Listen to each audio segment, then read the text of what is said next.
نحمده ونصلي ونسلم على رسوله النبي الكريم وعلى آله وأصحابه أجمعين.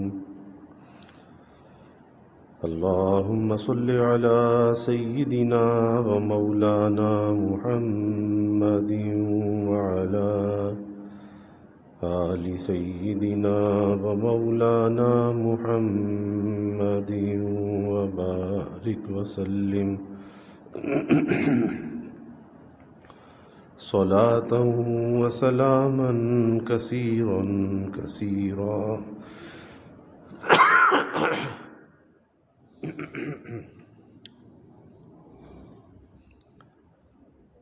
توفیق الہی اپنے مرشد پاک کی برکت سے جمعے کی عشاء کی اس نشست میں امام غزالی رحمۃ اللہ علیہ کی کیمیائے سعادت کا درس چل رہا تھا. اس کتاب کا جو چوتھا حصہ ہے یہ مہلکات کے بارے میں کہ وہ خواہشات جو آدمی کی ہلاکت کا سبب بنتی ہیں. حجابات کے بارے میں بات چل رہی تھی کہ کچھ ایسے حجابات ہیں کہ جو اللہ تعالیٰ کے تعلق میں رکاوٹ بن جاتے ہیں، اور وہ امام غزالی رحمۃ اللہ علیہ نے 4 حجابات بیان کیے، جس میں سے پہلا حجاب دنیاوی مال کو بیان کیا کہ اگر اللہ کی معرفت کی راہ پر چلنا چاہتا ہے تو دنیا کے مال کو اپنے سے الگ کر دے، یعنی مال اتنا تو جائز ہے جو تیری حاجت کو پورا کر دے، اور اگر بالکل پیسہ نہ ہو اور دوسرے حاجت پوری کر سکتے ہوں تو ایسا آدمی راہ معرفت کو جلد طے کر لے گا. یہ پہلا حجاب تھا، اس پر بھی تفصیل سے بات ہو چکی. پھر دوسرا حجاب ہے جاہ و حشمت دنیا، یعنی دنیا کے اندر شہرت، دنیا کے اندر منصب، کوئی جاہ، بڑا پن. فرمایا وہ اس طرح اٹھتا ہے کہ دنیا کی ہنگامہ آرائیوں سے کہیں دور نکل جائے، کہیں گمنامی کی طرف چلا جائے، تاکہ دنیا والے اس کو نہ پہچان سکیں. اگر لوگ پہچانیں گے تو یقیناً دنیا داری میں پھنسا رہے گا اور دنیا کی محبت باقی رہے گی، اور جب تک دنیا کی لذات سے بہرہ اندوز ہوتا رہے گا اس وقت تک خدا کی معرفت کی لذت حاصل نہ ہو سکے گی. یہ دوسرا حجاب ہے جاہ و حشمت دنیا، اس پر بھی پہلے بات ہو چکی ہے. تیسرا حجاب جو بیان کیا وہ حجاب تقلید ہے. یہ اس وقت اٹھتا ہے کہ کسی دوسرے کی مذہبی بات سن کر دل میں رکھ لے، کسی کی بات کو دل میں جگہ دے لے، چاہے اس نے دشمنی کی وجہ سے سنی ہو، لیکن ایسی باتوں کو جو مذہب کے خلاف ہوں دل سے نکال دے. لا الہ الا اللہ کی حقیقت دل میں رکھے، اس کلمے کا مطلب کیا ہے، اس کی تحقیق اور معرفت حاصل کرنے کی کوشش کرے. اور اس کی معرفت اس طرح ہوتی ہے کہ سوائے خدا کے اور کوئی اس کا معبود نہیں ہے. یوں سمجھو کہ جو آدمی حرص و ہوس کے بندے ہیں ان کی معبود یہی ہے، یعنی حرص و ہوس ان کی معبود ہے. اور جب وہ اس حقیقت کو سمجھ لے تو اس کے بعد مجاہدہ نفس اور معرفت خداوندی کی تلاش میں مشغول ہو، مباحثات اور مناظروں میں معرفت تلاش نہ کرے، یعنی کسی سے الجھنا، کسی سے بحث و مباحثہ کرنا، اس میں معرفت کو تلاش نہ کرے، اس میں تو اخلاق بگڑتے ہیں، اس پر بھی پہلے بات ہو چکی۔ اب چوتھا جو حجاب ہے یہ ہے حجاب معصیت، یعنی گناہ کا، اللہ کی نافرمانی کا حجاب۔ حجاب معصیت سب سے بڑا گناہ ہے۔ جو آدمی گناہوں پر مصر ہوتا ہے، یعنی گناہوں پر جو اصرار کرتا ہے، اس کا دل گمراہی میں پڑ جاتا ہے۔ گناہ کی ظلمت ایسی ہے کہ دل گمراہی میں پڑ جاتا ہے۔ تو نور حق کیسے نظر آ سکتا ہے؟ ایک آدمی اندھیرے راستوں پر چل رہا ہے اور وہاں سے لوٹنے کی فکر بھی نہیں کرتا، یعنی توبہ بھی نہیں کرتا، تو پھر اسے حق کا جو نور ہے، روشنی ہے، وہ کیسے نظر آئے گی؟ خصوصاً کسب حرام، حرام کا لقمہ انسان کو قطعی تباہی کے راستے پر لگا دیتا ہے۔ اور یہ بڑی اہم چیز ہے کہ آدمی جہاں لقمہ حاصل کرنے میں کوتاہی کرتا ہے، بس اس کی ظلمت اس کی اپنی ذات کے اندر بھی آتی ہے، اس کی اولاد کے اندر بھی آتی ہے، بیوی کے اندر بھی آتی ہے۔ آج اس کو لوگ معمولی بات سمجھتے ہیں کہ بس جیسا چاہے جہاں سے چاہے حاصل کر لو، لیکن یہ آسان چیز نہیں ہے۔ ہمیشہ حلال کے لقمے کا اہتمام کرے، چاہے وہ قلیل ہو، تھوڑا ہو، اللہ اس تھوڑے کے اندر برکت ڈال دے گا۔ لیکن اگر اپنے کام کے اندر خیانت کی، رزق کے حاصل کرنے میں کوئی ملاوٹ کی، کوئی جھوٹ بولا، کوئی دھوکہ دیا، جو چیز دکھائی وہ چیز نہ دی، بہت سے طریقے ہیں۔ اب ایسا آدمی جو غلط لقمہ حاصل کر رہا ہے، بظاہر تو اسے فائدہ نظر آتا ہے، لیکن حقیقت میں وہ آگ کے انگارے اپنے پیٹ میں بھر رہا ہے۔ تو کسب حرام فرماتے انسان کو قطعی تباہی کے راستے پر لگا دیتا ہے، کہ جب یہ حرام کا لقمہ اندر جاتا ہے تو نیکی کی رغبت اندر سے ختم ہو جاتی ہے، نیکی کرنے کو جی نہیں چاہتا، نماز پڑھنے کو، کوئی ذکر تلاوت کرنے کو اندر سے جی نہیں چاہتا۔ اور پھر اس حرام کے لقمے کا حال یہ ہے کہ جب آدمی اس کو اندر ڈالتا ہے، پھر نہ اس کی دعا قبول ہے، نہ عبادت قبول ہے۔ اس معاملے بڑی احتیاط ہونی چاہیے۔ فرماتے ہیں کہ اگر آدمی شریعت اسلام پر واقعی عمل کرنا چاہتا ہے، یعنی کوئی یہ چاہتا ہے کہ وہ شریعت پر عمل کرے، تو اول کسب حلال کرے۔ پہلی چیز کیا ہے؟ کسب حلال ہے، حلال کا لقمہ حاصل کرے۔ ورنہ ایسا ہی ہے کہ شریعت پہ عمل کرنا بھی چاہتا ہے اور حرام کو بھی، حلال بھی حاصل نہیں کرتا، حرام کو بھی نہیں چھوڑتا۔ تو یہ ایسا ہی ہے کہ بغیر عربی پڑھے تفسیر قرآن کو پڑھنا چاہے، کہ عربی جانتا نہیں، اس کی کسی لغت کو، اس کی گرامر کو جانتا نہیں، اور قرآن کی تفسیر پڑھنا چاہتا ہے۔ جب کسب حلال کا عادی ہوگا تو گویا طاہر ہو کر نماز کے لائق بن جائے گا، کیونکہ جب وہ حلال کا لقمہ اندر جائے گا تو اس کے بدن میں جو خون گردش کرے گا تو وہ خون ایسا ہوگا، طاہر ہوگا، پاکیزہ ہوگا، طیب ہوگا۔ اور جب وہ پاکیزہ خون ہوگا، طاہر ہوگا، تو وہ انسان کے بدن میں جب گردش کرے گا، اس کے خیالات بھی اچھے ہوں گے، اس کا میلان بھی نیکی کی طرف ہوگا، گناہ کی نفرت بھی دل کے اندر آئے گی، کیونکہ ایک طاہر خون ہے، پاکیزہ خون ہے، اندر اس کے گردش کر رہا ہے۔ تو جب کسب حلال کا عادی ہوگا تو گویا کہ طاہر ہو کر نماز کے لائق بن جائے گا۔ ایک تو ظاہری طہارت ہے نا، اس کا تو آدمی اہتمام کر لیتا ہے، ایک باطن کی طہارت ہے، اندر کی طہارت، وہ کب حاصل ہوگی؟ کہ جب حلال کا لقمہ اپنے پیٹ میں ڈالے گا۔ اس کے بعد اس کو امام کی ضرورت پڑے گی، کسی رہبر کی ضرورت پڑے گی، اس لیے کہ دنیا میں پیچیدگیاں اتنی زیادہ بڑھ گئی ہیں، دنیا میں پیچیدگیاں اتنی زیادہ بڑھ گئی ہیں کہ بغیر کسی پیر کے کام نہیں چل سکتا۔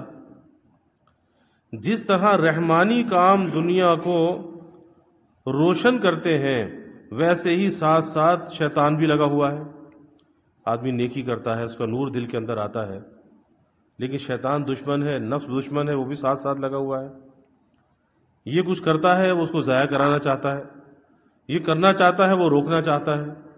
تو اب یہ رکاوٹ بھی ہے اور نقصان پہنچانے کے پیچھے بھی ہے.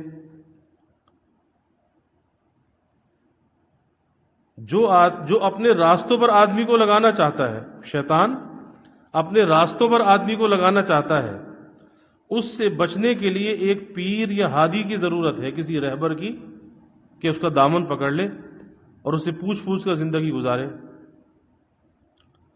جب پیر منتخب کر لو، یعنی کہ اپنا رہبر منتخب کر لو، تو اپنے تمام کام اس پر چھوڑ دو. یعنی چھوڑنے کا مطلب یہ نہیں کہ سارے کام وہ کرے گا، نہیں، کہ نماز بھی چھوڑ دو، روزہ بھی چھوڑ دو، تمہارے بدلے وہ کرے گا، یہ نہیں، بلکہ اپنے کام اس سے پوچھ پوچھ کر انجام دو، کہ جو کام وہ کہے کہ یہ ٹھیک ہے شریعت کے مطابق یہ کر لو، اور جو کام کہے کہ شریعت کے خلاف ہے اسے چھوڑ دو. تو اپنے تمام کام اس پر چھوڑ دو، اس کے بعد اس کے مشورے کے بغیر کوئی کام نہ کرے، اور یہ طے کر لے کہ پیر و مرشد کے غلط احکام تیری حسن و خوبی کے مقابلے میں بہتر ہے، اور اگر پیر تیری عقل سے بالاتر حکم دے تو اس کو بھی فوراً تعمیل کر. یعنی بعض دفعہ یہ ہوتا ہے کہ انسان جب نیکی پر چلنے لگتا ہے تو اسے خود کی پرواز زیادہ بلند معلوم ہوتی ہے کہ میں بہت نیکی پر، گناہ کا خیال نہیں آتا، وسوسہ نہیں آتا. تو بات یہ فرما رہے ہیں کہ اگر پیر کے اندر کوئی غلطی نظر آتی ہے تو اس کی جو غلطی ہے، وہ غلطی تیری نیکی سے بہتر ہے. اس کا مطلب یہ بیان فرما رہے ہیں کہ وہ چونکہ توبہ کرنا اچھی جانتا ہے، اس لیے کوئی بات عقل سے بالاتر ہے تو اس کی تعمیل کر، بشرطے کہ وہ شریعت کے خلاف نہ ہو. جس طرح حضرت موسیٰ علیہ السلام اور حضرت خضر کا واقعہ ہے کہ بہت سی باتیں دنیا میں پیر و مرشد ایسی جانتے ہیں کہ عوام کی عقول ان تک نہیں پہنچ سکتی. اللہ کی طرف سے بہت سی باتیں یا بہت سی حقیقت کا الہام ہوتا ہے، اور کوئی آنے والا طالب ہوتا ہے، اس کی طلب ہوتی ہے، اللہ تعالیٰ دل کے اندر کوئی بات ڈال دیتے ہیں اور وہ بات اس کے حسب منشا، حسب حال ہوتی ہے. جیسے علامہ سید سلیمان ندوی رحمۃ اللہ علیہ حکیم الامت حضرت تھانوی رحمۃ اللہ علیہ کے پاس آئے خانقاہ میں. تو جب رخصت ہونے لگے تو کہا کہ حضرت مجھے کوئی نصیحت فرما دیجیے. تو مجدد تھانوی رحمۃ اللہ علیہ نے فرمایا کہ بھائی آپ اتنے بڑے عالم، فاضل، علامہ، میں آپ کو کیا نصیحت کروں؟ یعنی آپ تو خود ہی سب کچھ ہو، اب میں آپ کو کیا نصیحت کروں؟ تو کہا کہ حضرت آپ کی زبان سے سننا چاہتا ہوں، آپ کے منہ سے سننا چاہتا ہوں. تو پھر حضرت نے فرمایا کہ بس اللہ نے دل میں ایک ہی بات ڈالی اور یہی اپنے بڑوں سے سیکھا. بڑوں نے ایک ہی سبق سکھایا کہ جہاں تک ہو سکے اپنے کو مٹا دینا چاہیے، جہاں تک ہو سکے اپنے کو مٹا دینا چاہیے. اب بظاہر تو ایک عام سی بات ہے، اکثر اللہ والے یہ بات کہتے ہیں، لیکن اس طرح سے یہ بات کہی کہ یہ بات ان کے حسب حال تھی. بس علامہ صاحب، علامہ سید سلیمان ندوی رحمۃ اللہ علیہ پر ایک کیفیت طاری ہو گئی، کیونکہ ان کے حسب حال تھی. تو جب اللہ کے لیے تعلق ہوتا ہے تو پھر اللہ تعالیٰ کی مدد ہوتی ہے. اس لیے ہمارے شیخ حضرت مسیح الامت نور اللہ مرقدہ فرمایا کرتے تھے کہ فیاض حقیقی تو اللہ رب العزت کی ذات ہے، لیکن یہ فیاض حقیقی کے فیاض مجازی بندے ہوتے ہیں. اللہ تعالیٰ کا فیضان خاص ان کے قلوب پر ہر آن آتا رہتا ہے، اور جو پاس آنے والا ہے وہ بھی محروم نہیں رہتا. جیسے مجدد تھانوی رحمۃ اللہ علیہ فرماتے تھے کہ جب بچہ روتا ہے تو ماں کی چھاتی میں جو دودھ ہے وہ جوش مارتا ہے، اگر بچہ رونا بند کر دے، طلب ختم ہو جائے بچے میں، تو چھاتی میں دودھ بھی ختم ہو جائے۔ اسی طرح فرمایا کہ آنے والوں کی طلب ہوتی ہے، ان آنے والوں کی طلب پر اللہ تعالیٰ دل کے اندر باتوں کو القاء فرماتے ہیں۔ اور بہت سی دفعہ ایسا ہوتا ہے کہ انسان سوچتا کچھ ہے، بات کچھ اور ہو جاتی ہے، اور وہ بات کچھ اور اس لیے ہو جاتی ہے کہ آنے والے کی کسی کی توجہ کا اثر ہوتا ہے، اس کی طلب کا اثر ہوتا ہے، اس کے حسب حال اللہ تعالیٰ باتیں کہلواتے چلے جاتے ہیں۔ تو اگر کوئی بات عقل سے بالا تر معلوم ہو لیکن شریعت کے خلاف نہ ہو، اس بات کو مان لینا چاہیے، اس کی تعمیل کرنی چاہیے۔ جیسے موسیٰ علیہ السلام اور حضرت خضر کا قصہ ہے کہ بہت سی چیزوں کے اندر ایسے کام حضرت خضر نے کیے کہ موسیٰ علیہ السلام ان کے بارے میں نہیں جانتے تھے، اور سفر میں ساتھ لے جانے کی شرط یہ رکھی کہ آپ نے خاموش رہنا ہے، آپ نے بولنا نہیں ہے۔ تو اسی طریقے سے یہ طریق ہے کہ مخلوق کی اطاعت اس وقت تک ہے جب تک کہ خالق کی معصیت نہ ہو، اللہ کا کوئی گناہ نہ ہو، اس وقت تک مخلوق کی اطاعت ہے۔ آگے اس کی کچھ مثالیں بیان فرمائی۔ فرمایا کہ حکیم جالینوس کے زمانے میں ایک شخص کی انگلی میں درد ہوا۔ حکماء نے جب اپنے اپنے علاج کر لیے مگر کوئی فائدہ نہ ہوا۔ اب وہ زمانہ طب کا زمانہ، طب بڑے عروج پر تھی،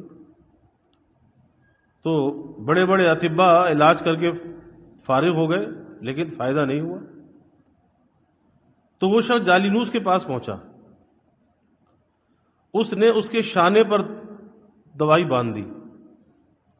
درد کہاں انگلی میں، دوائی شانے پر باندھی جا رہی ہے۔ تو دوسرے حکماء نے اعتراض کیا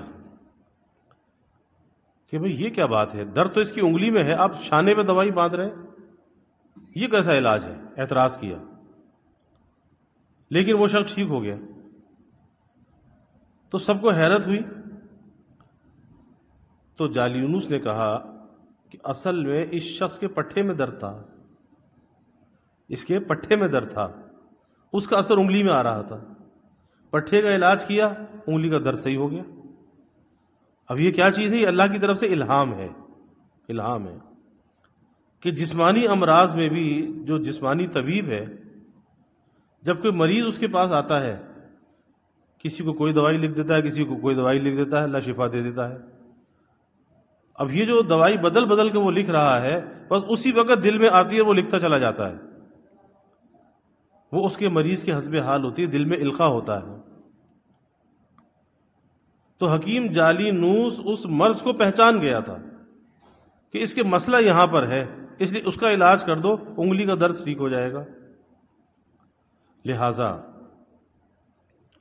معلوم ہونا چاہیے کہ مرید یا مقلد کسی پیر یا امام کے حکم کے بغیر کسی فعل میں تصرف نہ کرے، کیونکہ بیع جو ہے وہ بیع سے ہے، اور بیع کے معنی کیا؟ اپنے کو بیچنا۔ تو جب اپنے کو بیچ دیا، گویا کہ دوسرے کے سپرد کر دیا۔ تو اب مجدد تھانوی رحمۃ اللہ علیہ فرماتے تھے کہ پھر اس راستے میں جو پہلا قدم ہے، اپنی رائے کو فنا کرنا ہے، خود رائی کو، خودی کو، یہ فنا کرنا ہے۔ اگر اس خودی کو فنا نہ کیا، خود رائی کو فنا نہ کیا، یہ شخص آگے چل نہیں سکتا، آگے ترقی نہیں کر سکتا۔ وہ بات یہاں پہ فرما رہے ہیں کہ جب کسی کو بڑا بنا لیا، کسی کی تقلید کو اختیار کر لیا، کسی کو اپنا پیر بنا لیا، امام بنا لیا، اب اس کی مرضی کے بغیر کسی فعل میں تصرف نہ کرے، اب پوچھ کر اپنی زندگی کو گزارے۔ خواجہ ابو علی فارمدی خود کہا کرتے تھے کہ میں نے ایک خواب شیخ ابو القاسم سے بیان کیا تو وہ بہت غصہ ہوئے اور 1 مہینے تک مجھ سے بولنا بھی بند کر دیا۔ میں حیران تھا کہ کیا معاملہ ہے۔ ایک دن خود ہی فرمایا کہ تم نے خواب بیان کرنے میں ایک جگہ لفظ کیوں کہا تھا، اس کا مطلب ہے کہ تم کو میری کسی بات پر اعتراض ہے، کیوں کہا؟ اس کے معنی یہ ہے کہ تمہارے دل میں میری طرف سے لفظ کیوں کی گنجائش ہے۔ جب بڑے پر اعتماد کر لیا، اب وہاں پر کیوں کی گنجائش نہیں ہے کہ ایسا کیوں کہا، ایسا کیوں کیا، اب کیوں کی گنجائش نہیں ہے، بس اعتماد کر لیا کر لیا۔ تو کہا کہ تمہارے دل میں میری طرف سے کیوں کی گنجائش ہے، اگر نہ ہوتی تو زبان پر نہ آتا۔ یہ ہے اعتماد کی بات کہ کیوں کی بھی گنجائش نہیں ہونی چاہیے، اتنا اپنے بڑے پر بھروسہ ہونا چاہیے۔ دراصل پیر و مرشد اپنے مرید اور مقلد کو اپنی پناہ میں لے لیتا ہے، اسے اپنی پناہ میں لے لیتا ہے تاکہ اس کے اوپر کی تمام آفات اپنے اوپر لے لے۔ پیر کے اس حصار کا انحصار 4 دیواروں پر ہوتا ہے۔ ہمارے حضرت بھی فرمایا کرتے تھے رحمت اللہ علیہ کہ اگر کوئی شخص آتا پریشانی کا اظہار کرتا، یہ کرتا، تو یہی فرماتے کہ بھائی جب کوئی بوجھ اٹھانے والا ہے پھر تم کیوں بوجھ اٹھاتے ہو، اپنا بوجھ ادھر منتقل کر دو، پھر تم کیوں پریشان ہوتے ہو۔ تو وہ بات یہاں پہ فرما رہے ہیں کہ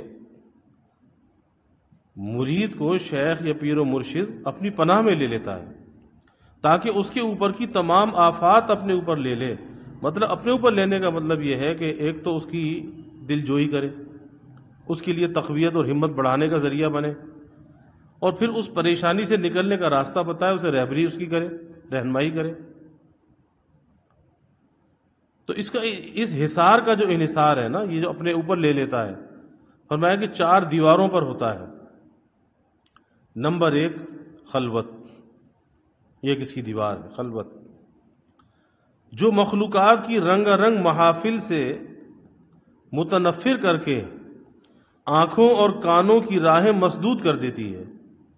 خلوت کو اختیار کرے، اگر خلوت کو اختیار نہیں کرے گا تو پھر جلوت کی اپنی پریشانیاں ہیں، جلوت کے اپنے رنگ ہیں، مجمع کے اپنے رنگ ہیں، پھر وہ اثرات اس کے منتقل ہوتے ہیں، جب منتقل ہوتے ہیں تو پریشانیاں بڑھتی ہیں۔ تو اس مخلوقات کی جو رنگا رنگی ہے نا، مجلس آرائی، محفل آرائی، اس سے اپنے آپ کو متنفر کرے اور آنکھوں اور کانوں کی راہیں مسدود کر دے۔ آنکھیں اور کانوں کی راہیں مسدود، یعنی ضرورت کی چیز کو دیکھے، ضرورت کی بات کو سنے، بس مجلس آرائی، محفل آرائی سے بچے۔ تو پہلی دیوار کیا ہے؟ خلوت۔ دوسری ہے خاموشی۔ خاموشی کہ دماغ کی پراگندگی اور انتشار سے محفوظ رکھتی ہے۔ جتنا زیادہ بولتا ہے اتنا زیادہ سننے کو ملتا ہے، جتنا کم بولے گا اتنا کم سننے کو ملے گا، پھر جتنا زیادہ سنتا ہے تو باتیں دماغ میں تو جاتی ہے نا، وہ کہاں میموری کہاں ہے، وہ دماغ میں ہے، اس میموری کے اندر جمع ہوتی ہے، پھر کبھی سوچتا بھی ہے، اور یہ فلانے نے یہ کہہ دیا تھا، فلانے نے یہ کہہ دیا تھا، بیٹے نے یہ کیوں کہا، باپ نے یہ کیوں کہا، بیوی نے یہ کیوں کہا، یہ ساری باتیں دماغ میں چلتی ہیں، اس کا انتشار ہے، اس کے اثرات ہیں، انسان کی یکسوئی کو ختم کرتے ہیں۔ خاموشی کہ دماغ کی پراگندگی اور انتشار سے محفوظ رکھتی ہے، اس لیے حدیث میں آتا ہے نا کہ خاموشی میں نجات ہے، جو چپ رہا اس نے نجات پائی۔ اسی لیے کہ اگر بولے گا تو بولنے کا حساب دینا پڑے گا، اور خاموش رہنے کا حساب نہیں ہے، اس لیے خاموشی میں نجات ہے۔ پھر گرسنگی کہ شیطانی اوہام دماغ میں نہیں سما سکتے اور یاد خدا کی قوتیں بڑھ جاتی ہیں، کہ جب آدمی خلوت کو اختیار کرے، خاموشی کو اختیار کرے، تو پھر شیطان کے جو وسوسے ڈالنے کی جو راستے ہیں وہ راستے بند ہو جاتے ہیں۔ اب جب وہ بند ہوں گے تو پھر اللہ کی یاد ہی باقی رہ جائے گی، تو وہ اللہ کی یاد جو ہے اس کی قوت کو، اس کی ہمت کو بڑھاتی ہے۔ اور چوتھی دیوار کم خوابی، کم سونا، کہ یہ قلب، کم خوابی سے قلب روشن اور منور ہوتا ہے کم سونے سے، لیکن کم سونا وہ کہ جس میں جاگنا اللہ کی یاد کے ساتھ ہو، فضولیات کے ساتھ نہیں، گناہوں کے ساتھ نہیں، سیر سپاٹے کے ساتھ نہیں، ہوٹل بازی کے ساتھ نہیں۔ اگر جاگنا ہے تو اللہ کی یاد کے ساتھ جاگے، ورنہ پھر اس سے بہتر ہے کہ پڑھ کے سو جائے۔ تو کم خوابی سے قلب روشن اور منور ہوتا ہے اور جلوہ احدیت نظر آنے لگتا ہے. اللہ تعالیٰ کی صفات کا جو جلوہ ہے وہ اسے نظر آنے لگتا ہے کہ جتنا زیادہ اللہ کی طرف رجوع کرتا ہے، ذکر اذکار کرتا ہے، تو پھر کچھ حقیقتیں، کچھ پردے ہٹنے لگتے ہیں اور کچھ حقیقتیں منکشف ہونے لگتی ہیں، کچھ محسوسات کے اندر چیزیں آنے لگتی ہیں. بعضی چیزیں ایسی ہوتی ہیں کہ جنہیں پہلے نہیں سمجھتا تھا لیکن اب وہ چیزیں سمجھ میں آنے لگتی ہیں. کیا مطلب کہ کچھ حجاب ہٹتے ہیں، پردے ہٹتے ہیں. تو یہ کب ہوتا ہے کہ جب اپنی بیداری کو اللہ تعالیٰ کی یاد کا، اس کی رضا کا، اس کے قرب کا ذریعہ بنائے. بقول حضرت سہل تستری رحمۃ اللہ علیہ، ابدالیت کی بنیاد انہی 4 چیزوں پر مبنی ہوتی ہے. اولیاء اللہ میں ایک جماعت ہے جو ابدال بھی کہلاتی ہے. تو ابدالیت کی جو بنیاد ہے، حضرت سہل تستری رحمۃ اللہ علیہ فرماتے ہیں کہ اس کی بنیاد انہی 4 چیزوں پر مبنی ہوتی ہے: خلوت، خاموشی، گرسنگی یعنی اپنے دماغ کو وہموں سے خالی رکھنا، اور کم خوابی کہ بیدار ہو کر اپنے دل کو منور رکھنا. یہ 4 چیزیں ہیں. جب آدمی ان دیواروں کو استوار کر لے، سیدھا کر لے، کھڑا کر لے، اس کے بعد راہ دین اختیار کرے. دین کے راستے پر چلنے کا پہلا طریقہ یہ ہے کہ اول اپنا راستہ صاف کرے. کسی راستے میں اگر رکاوٹیں ہوں گی تو راستہ کیسے طے ہوگا؟ تو راستے کی رکاوٹوں کو دور کرے. تو اول پہلا طریقہ یہ ہے کہ اول اپنا راستہ صاف کرے اور وہ بری صفتوں کو دور کرتا ہے. بری عادتیں، بری صفات، اس کو دور کرنا. جیسے مال دنیا کی ہوس، یہ کیا ہے؟ بری صفت ہے. غرور و تکبر، بڑائی، تکبر، دوسروں کی حقارت. ریاکاری اور تماش بینی کہ کوئی عمل کرنا دکھلاوے کے لیے کرنا، اور تماش بینی کہ لوگوں کا تماشا دیکھنا، تماشا دیکھ کر محظوظ ہونا، اس سے لذت حاصل کرنا، یہ تماش بینی ہے. تو ان سب سے الگ ہو کر دل کو صاف کر لے. یہ پہلی چیز ہے. دیواروں استوار، یہ دیواریں کھڑی کرنی ہے نا. تو پہلی چیز یہ ہے کہ ان چیزوں سے، دنیا کے مال سے، دنیا کی محبت سے، غرور سے، تکبر سے، ریا سے، تماش بینی سے، ان سب سے الگ ہو کر دل کو صاف کر لے. بعض آدمی ایسے ہیں کہ ان میں صفات بد نہیں ہوتی بلکہ ایک آدھ کمی رہ جاتی ہے. اس کا آسان طریقہ یہ ہے کہ پیر کی ہدایت پر عمل کرے. یعنی تعلق وہ ہونا چاہیے کسی پیر سے، اللہ والے سے، کہ جو اصلاح کی غرض کے لیے ہو، درستی کے لیے ہو. اور اصلاح کے لیے بیعت ہونا ضروری نہیں ہے کہ بیعت بھی ہونا کوئی ضروری ہو، نہیں. اصلاحی تعلق قائم کر لے. اور مجدد تھانوی رحمۃ اللہ علیہ نے تو اس طریق کو اتنا واضح کیا کہ پیری مریدی کی حقیقت کو کھول کھول کر بیان کیا. ورنہ بس پہلے زمانے میں پیری مریدی کیا تھی کہ کسی پیر سے بیعت ہو گئے اور ہدیے نذرانے دینا شروع کر دیے اور یہ سمجھے کہ بس اب پیر بخشوا کے جنت میں لے جائے گا. تو حضرت نے اس کی حقیقت کو کھولا کہ پیر اور مرید کے تعلق کی تو یہ غرض ہی نہیں ہے. اور پھر یہاں تک بتایا کہ دیکھو اس میں بیعت ہونا کوئی ضروری نہیں ہے. اور حضرت قسم کھا کر یہ بات فرمایا کرتے تھے کہ تم اصلاح کا تعلق قائم کر لو، میں بقسم کہتا ہوں کہ نفع میں ذرہ برابر بھی کمی نہیں ہوگی. اور جب آگے چل کے مناسبت ہو جائے تو پھر بیعت بھی ہو جانا. اور ایسے کئی واقعات ہوئے حضرت کی خانقاہ میں کہ بعض لوگوں نے اصلاح کا تعلق قائم کیا اور اصلاح کراتے کراتے ان کی حالات اور کیفیات ایسی ہو گئی کہ اطلاع احوال کرتے رہے، حضرت کی تعلیم پر عمل کرتے رہے کہ اللہ نے دل میں وارد کیا، انہیں اجازت بیعت ہو گئی. جب اجازت بیعت ہوئی اس وقت انہوں نے عرض کیا کہ حضرت ہم تو ابھی بیعت بھی نہیں ہوئے. تو حضرت نے فرمایا کہ اس میں کون سے حرج کی بات ہے، اب بیعت کر لیتا ہوں. تو اصلاح پہلے ہوئی، اجازت پہلے ہوئی اور بیعت بعد میں ہوئی. اگر کوئی شخص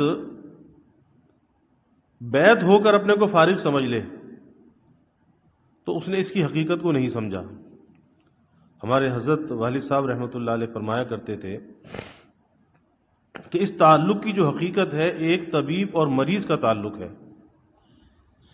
فرماتے تھے کہ بیت کی برکت سے تو انکار نہیں ہے، بیت کی اپنی ایک برکت ہے، اس سے انکار نہیں ہے، لیکن بیت سنت ہے اور اصلاح فرض ہے۔ اب اگر کوئی آدمی بیت تو ہو جائے، اصلاح کا اہتمام نہ کرے، تو ظاہر ہے کہ سنت پر تو عمل کر لیا لیکن واجب کو چھوڑ دیا، تو کیسے اس کا کام بنے گا؟ اور اس کی مثال یہ دیا کرتے تھے کہ ایک آدمی فجر کی سنتیں پڑھ لے تو ہم نہیں کہہ سکتے کہ اس نے فجر کی نماز پڑھ لی، لیکن اگر کوئی آدمی فجر کے فرض پڑھ لے تو ہم کہہ سکتے ہیں کہ فجر کی نماز اس نے پڑھ لی۔ اسی طرح فرمایا کرتے تھے کہ جو بیت ہو کر جس نے اپنے کو فارغ سمجھ لیا، بس ایسا ہی جیسے فجر کی سنتیں پڑھا ہوا ہے، کہ مقصد اس نے پورا نہیں کیا، مقصد تو فرض پڑھنا تھا، اور جو بیت تو نہیں ہوا، گویا کہ فجر کی سنتیں تو نہیں پڑھی لیکن اصلاح کے اہتمام میں لگا ہوا ہے، ایسا جیسے فجر کی نماز پڑھ لی۔ اصل چیز اصلاح کا اہتمام ہے۔ اس لیے فرما رہے ہیں کہ جب انسان کوشش کرتا ہے تو باوجود کوشش کے اس میں ایک آدھ کمی رہ جاتی ہے، کوئی نہ کوئی کمی ضرور رہ جاتی ہے، کیونکہ کامل مکمل ہونے کا دعویٰ تو کوئی نہیں کر سکتا۔ تو فرماتے ہیں اس کا آسان طریقہ یہ ہے کہ پیر کی ہدایات پر عمل کر کے اپنے لیے صاف زمین ہموار کر لے، یعنی وہ تھوڑی بہت بھی رکاوٹ ہے وہ کیوں رہے۔ مجدد تھانوی رحمۃ اللہ علیہ فرماتے تھے کہ اگر کوئی اجنبی میرے پاس آتا ہے اور اس اجنبی میں 99 خرابیاں ہوتی ہیں، ایک خوبی ہوتی ہے، تو میری نظر اس کی 99 خرابیوں پر نہیں ہوتی، ایک خوبی پر ہوتی ہے۔ لیکن اگر کسی کا مجھ سے تعلق ہے اصلاح کا، تربیت کا، بیت کا، اور اس کے اندر 99 خوبیاں ہوں، ایک خامی ہو، تو میری نظر اس کی 99 خوبیوں پر نہیں ہوتی، ایک خامی پر ہوتی ہے کہ یہ خامی بھی اس کے اندر کیوں رہے، اس کی بھی اصلاح ہونی چاہیے۔ تو اس لیے اگر کوئی چیز انسان کو اندر محسوس ہوتی ہے، فوراً اپنے شیخ سے جا کر کہے کہ جی میری تو یہ کیفیت ہے۔ اس کو دبانا نہیں چاہیے، چھپانا نہیں چاہیے، ورنہ وہ چیزیں اللہ کے تعلق میں حجاب اور رکاوٹ بن جاتی ہیں، اور پھر جتنا اندر رہتی ہے وہ حجاب بڑھتا رہتا ہے، وہ حجاب دور نہیں ہوتا، اندر ایک الجھن سی پیدا ہو جاتی ہے۔ اس الجھن کو دور کرنے کا طریقہ یہ کہ اندر سے کھول کے رکھ دے، تو اپنے لیے زمین کو صاف کر لے، ہموار کر لے، اس کے بعد اس میں نیکیوں کا بیج بوئے۔ پہلے زمین پر محنت کی جاتی ہے نا، زمین کو ہموار بھی کیا جاتا ہے، زمین کو نرم بھی کیا جاتا ہے، اور پھر زمین کے اندر سے کوئی کیل کانٹے ہیں وہ بھی نکالے جاتے ہیں۔ تو جب زمین ہموار ہو کر اس لائق ہو جاتی ہے کہ اب اس میں بیج ڈالا جائے، تو پھر امید ہوتی ہے کہ اب یہ فصل لے کر اٹھے گی۔ اسی طرح جو عبادات ہیں، ذکر اذکار ہیں، اس کی مثال بیج کی ہے، اور یہ دل جو ہے ایک زمین ہے، تو اس دل کی زمین کو تکبر سے، عجب سے، خود پسندی سے، حسد سے، بغض سے، کینے سے، نفرت سے، عداوت سے، اس دل کی زمین کو صاف کرنا چاہیے۔ جب یہ کیل کانٹے اندر سے نکل جائیں گے کیا ہوگا؟ یہ زمین ہموار ہو جائے گی۔ اب جو عبادت کا بیج اس کے اندر جائے گا تو پھر وہ اللہ کی محبت کی فصل لے کر اٹھے گا۔ اس کے بعد اس میں نیکیوں کا بیج بوئے، وہ بیج صبر ہے۔ جب صبر کی شان آ جائے گی تو خدا ہی خدا نظر آنے لگے گا۔ یہ صبر جو ہے یہ بھی بیج ہے، شکر بھی بیج ہے، توکل بھی بیج ہے، قناعت بھی بیج ہے، رجا بھی بیج ہے، سارے بیج ہیں۔ اس کے بعد گوشہ عبادت میں بیٹھ کر اللہ اللہ کرتا رہے، کوئی وقت خلوت کا، تنہائی کا نکال کے تنہائی میں اللہ اللہ کرے، یہاں تک کہ یہ آواز دل سے نکلنے لگے، اللہ کا ذکر صلاحیت کر جائے کہ غیر اختیاری طور پر بھی اللہ کا نام زبان پر آتا رہے، اللہ اللہ اللہ اللہ، آمد و شد میں نفس کے ہم ذکر ہو کرتے رہے، اور بھری محفل میں ہم ان سے گفتگو کرتے رہے۔ تو دل سے آواز نکلنے لگے، اتنا اللہ اللہ کرے، اتنا اللہ کا نام لے کہ یہ آواز دل سے نکلنے لگے، یعنی اندر رچ بس جائے، سرائیت کر جائے اور زبان تھک جائے، کلمے کے حقائق روشن ہو جائیں، یعنی اس ذکر کے حقائق جب روشن ہوتے ہیں تو پھر اسے ہر چیز بڑی واضح نظر آتی ہے، یہ حلال ہے، یہ حرام ہے، یہ نیکی ہے، یہ گناہ ہے، تو حقائق روشن ہو جائیں، اور آخر میں یہ منزل آئے گی کہ کلمے کے الفاظ دل اور زبان سے کہنے کی ضرورت نہ پڑے گی، بلکہ اگر وہ نہ کہنا چاہے تو بھی آوازیں ہی نکلتی رہیں گی، نہ چاہتے ہوئے بھی آوازیں نکلتی رہیں گی۔ جیسے ابھی ماضی قریب میں حضرت مولانا یحییٰ مدنی صاحب رحمۃ اللہ علیہ، جو کراچی میں حضرت شیخ کے خلفاء میں سے تھے، تو ان کا بھی یہی ہوا کہ جب ہاسپٹل میں تھے، ایڈمٹ تھے، ان کے شاگرد نے مجھے یہ بات بتائی، تو بے ہوشی تھی، غشی طاری تھی، ہوش میں نہیں تھے، تو جب ڈاکٹر چیک کرنے کے لیے آیا اور اس نے وہ اسٹیٹسکوپ سینے پہ رکھا تو غشی ہے، بے ہوشی ہے، لیکن کانوں میں آواز آ رہی ہے اللہ اللہ اللہ اللہ۔ یہ ہے کہ دل کے اندر اللہ کا نام صلاحیت کر جائے، رگو پے میں صلاحیت کر جائے، پھر وہ زبان نہ بھی چلے، اندر سے آواز آ رہی ہوگی اللہ اللہ۔ اب وہ ڈاکٹر دیندار تھے، ان کو لگا کہ شاید میرا کوئی تخیل ہے، یہ ایسا تو نہیں ہوتا کہ آدمی بے ہوش ہو اور اندر سے آواز آ رہی ہو اللہ اللہ اللہ۔ تو دوسرے ڈاکٹر کو بلایا، اس کے کان سے لگایا اسٹیٹسکوپ، اس نے سنا، اس نے کہا بھائی اللہ اللہ کی آواز آ رہی ہے۔ پھر تیسرے کو بلایا، تیسرے نے بھی تصدیق کی۔ یہ وہ کیفیت ہے جو حضرت امام غزالی رحمۃ اللہ علیہ بیان فرما رہے ہیں کہ آخر میں یہ منزل آئے گی کہ کلمے کے الفاظ دل اور زبان سے کہنے کی ضرورت نہ پڑے گی، بلکہ اگر وہ نہ کہنا چاہے گا تو بھی یہی آوازیں نکلتی رہیں گی۔ شبلی نے، حضرت شبلی رحمۃ اللہ علیہ، اپنے ایک مرید سے کہا کہ اگر تو جمعے سے لے کر دوسرے جمعے تک میرے پاس آئے تو درمیان کے دنوں میں سوائے خدا کے اور کوئی وسواس دل میں لانا حرام ہے، یعنی سوائے خدا کے کسی کو یاد نہ کر۔ اگر میرے پاس تو آتا ہے ایک جمعے سے دوسرے جمعے تک تو پھر کسی اور کا وسوسہ دل میں نہ لانا، بلکہ سوائے خدا کے کسی کو یاد نہ کر۔ اور جب وہ ان منازل سے فارغ ہو جائے تو پھر خدا پر چھوڑ دے، دیکھ وہ کیا دکھاتا ہے، کیا دکھاتا ہے۔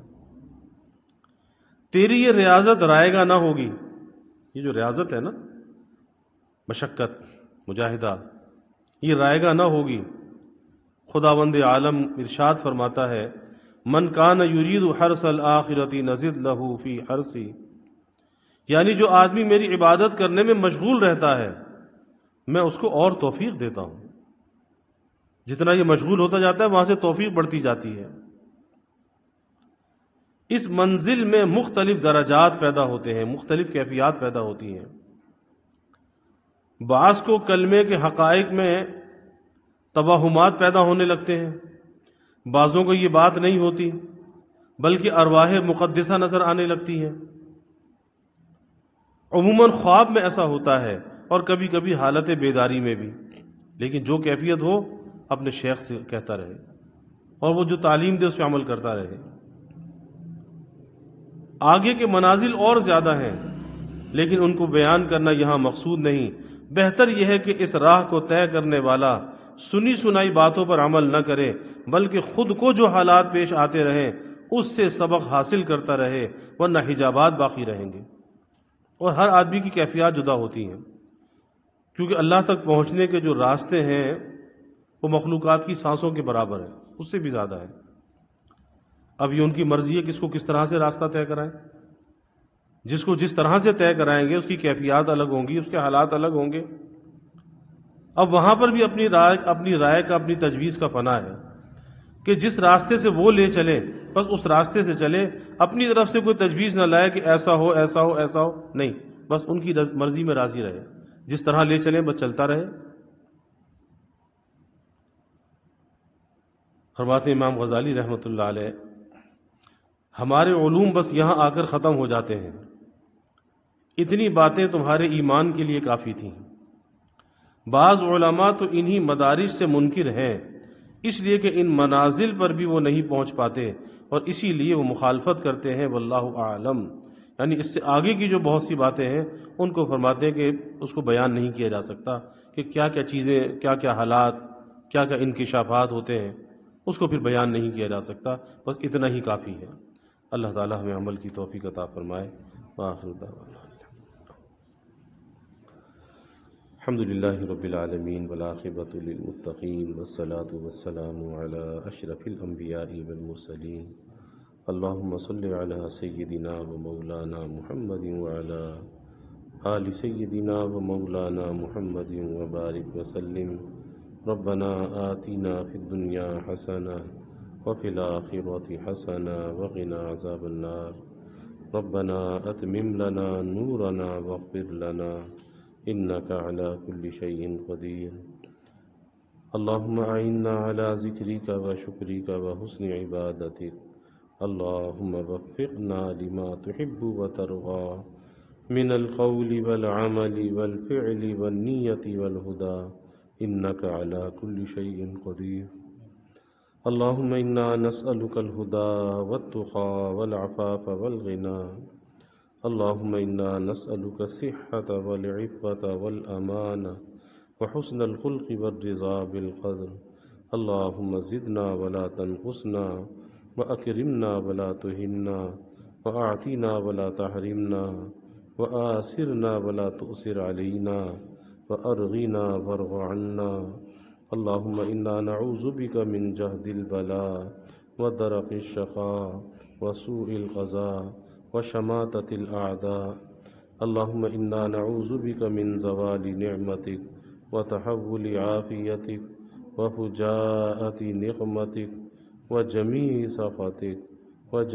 سخطك۔ اللهم أرنا الحق حقا وارزقنا اتباعه وأرنا الباطل باطلا وارزقنا اجتنابه۔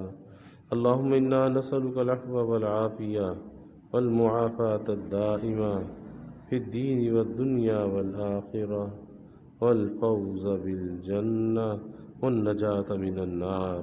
اللهم إنا نسألك من خير ما سألك منه نبيك سيدنا محمد صلى الله عليه وسلم، ونعوذ بك من شر ما استعاذك منه نبيك سيدنا محمد صلى الله عليه وسلم، وأنت المستعان وعليك البلاغ ولا حول ولا قوة إلا بالله۔ وجزى الله عنا محمدا صلی اللہ علیہ وسلم ما هو آلہ وصلی اللہ تعالی وسلم علی النبی الکریم، آمین برحمتک یا ارحم۔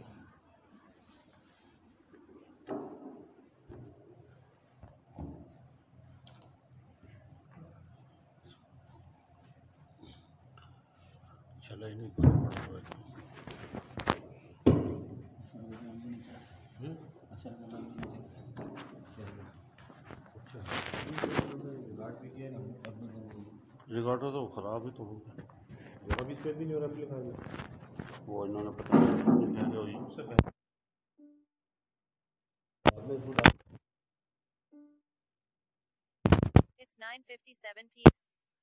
موبائل میں ہے وہ اس سے ذکر الرحمان کو دے دینا۔ مجھے تو معلوم نہیں، اچھا چلایا تو کرنے اور ڈیوائس کام نہیں کرتا کہاں ہوتا ہے؟ ریکارڈ کرنا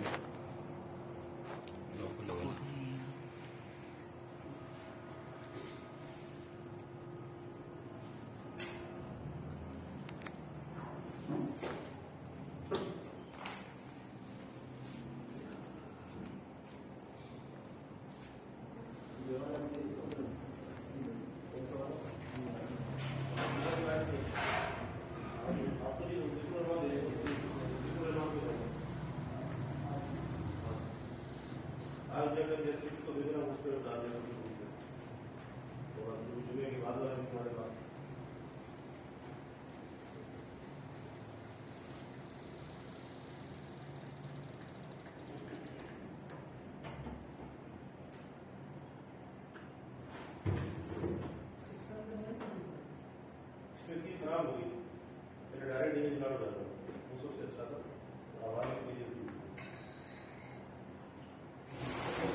کا بھی علاج تو ہوتی ہے اس کا ریکارڈ لگاؤ تو ریکارڈ یہاں ملتی ہو معیار ہی نہیں ہے اس پہ دیکھتے اس کو کھول کر کے ریکارڈ یہ سب سے اچھا طریقہ تھا ریکارڈنگ کرنے یو ایس بی لگا تو اس کا ریکارڈ کرنا یو ایس بی کو موبائل میں ڈال دیا کمپیوٹر میں ڈالنا بہت آسان ہے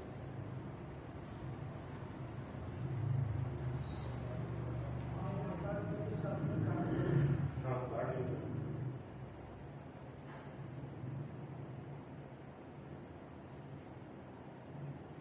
اور سونے میں ریکارڈر میں سیل پڑے تھا نکالے سیلیت میں پانی چھوڑتے ہیں انہوں نے کہا ریکارڈر تو خراب ہے مجھے کام کم کر رہا تھا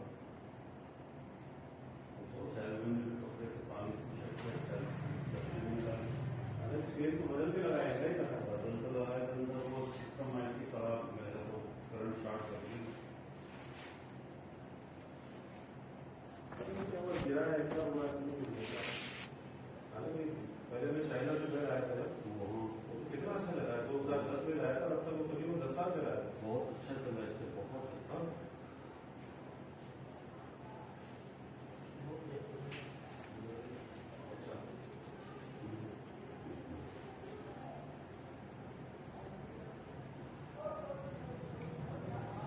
ٹائم بھی بتا دیجیے کتنے بجے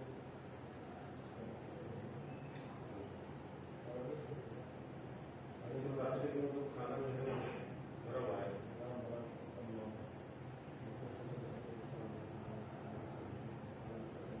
اب بارات میں ہوتا ہے نا اپنا تو یہ تو ہولی میں بدل جائے گی جب بھی اپنے گھر کا دلہا گیا ہو ایک ہوتا ہے آدمی بارات میں ہوتا ہے وہ آئے 10,000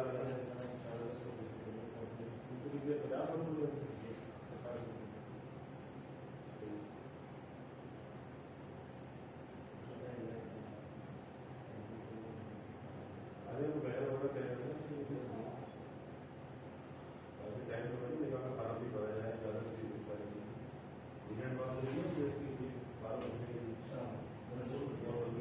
ہوگا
سبزے کے خلاف ہوں میں تو کہتا ہوں تو ٹائم کو وقت بدل گیا ہے اب تو واٹس ایپ پہ تصویر بناؤ واٹس ایپ کرو میسج کرو بس اور اوپر سے فون کر دے کہیں دعوت نام بھیجا ہے اس طرح سے اور کیا ہے آج کل صبح نہیں آئی نو فل ہاتھ پوری آئی کہ 100% پوری ہاتھ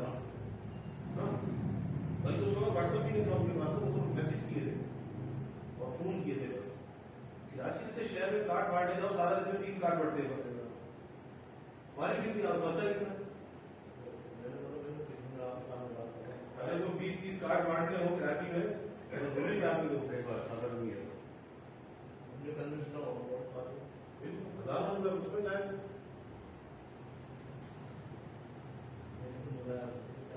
اسی میں موبائل ہاؤس